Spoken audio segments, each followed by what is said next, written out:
Hello மக்களே எல்லாம் எப்படி இருக்கீங்க?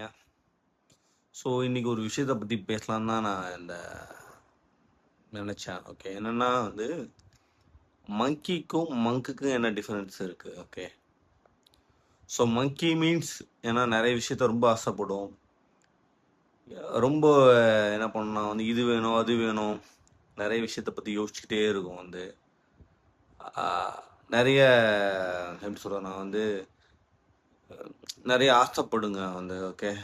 ஸோ அலை அலையிறது, ஆசைப்படுறது, இந்த கெடுக்கிறது, ஸோ இதெல்லாம் தான் அந்த மங்கியோட ஒரு பிரதானமான ஒரு தாட்டா இருக்கும். மங்க்ஸ் மங்க்ஸ்னா யார்?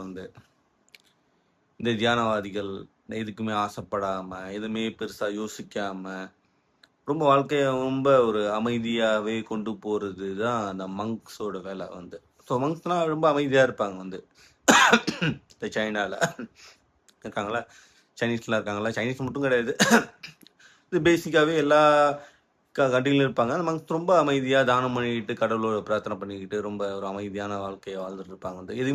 எது மேலேயும் பெருசா ஆசைப்படாம, ஒரு கோவப்படாம, ஒரு அமைதியான வாழ்க்கையை வாழ்ந்துட்டு இருப்பாங்க. அவங்க தான் மங்க். ஓகே, ஸோ என்ன சொல்ல வரேன்னா, ஸோ கோவப்படாத மனுஷன் யாரும் இல்லை. ஸோ நானே நிறைய டைம்ல கோவப்பட்டிருக்கேன். பட் கோவப்பட்டு எந்த ஒரு பெருசா கிடைக்க போறதும் கிடையாது. ஓகே, நம்ம தான் வருத்திக்க போறோம். ஓகே, சின்ன சின்ன விஷயத்த ஈகோ பட்டுக்கிட்டு பெருசா பேசாம, நம்மளையும் வருத்திக்கிட்டு, ஆப்போசிட்ல இருக்கும் வருத்திக்கிட்டு இது தேவையில்லதான். ஓகே, ஸோ நினைச்சு பார்த்தா ரொம்ப காமெடியா தான் இருக்கும். ஓகே, ஆஃப்டர் அந்த பிரச்சனைலாம் முடிஞ்சதுக்கு அப்புறம் பட் சின்ன விஷயத்துக்குலாம் ரியாக்ட் பண்ணிக்கிட்டுலாம் இல்லாம, ரொம்ப ஒரு அமைதியா போனோம்னா நம்ம உடம்பும் சரி, மனமும் சரி ரொம்ப நல்லா இருக்கும். ஓகே, முடிஞ்ச அளவுக்கு யாரையும் காயப்படுத்தாம இருந்தா போதும். ஓகே, எதையுமே நம்ம கொண்டு வர பொருளை கொண்டும் போக போறதில்ல. எதுக்கு இந்த தேவையில்லாத ஒரு விஷயம்? ஓகே, முடிஞ்ச அளவுக்கு நம்ம 4 பேர் நல்லதை பண்ணிட்டு போவோம். ஓகே, இது எனக்கு தோணுச்சு. நீங்க ஒண்ணு நினைப்பீங்க, நீங்க மட்டும்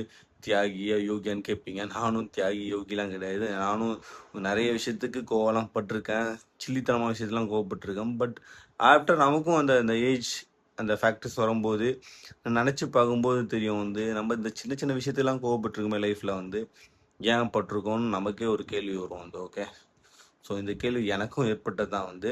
ஸோ நான் ஃபீல் பண்ணதை இங்கே சொல்கிறேன்.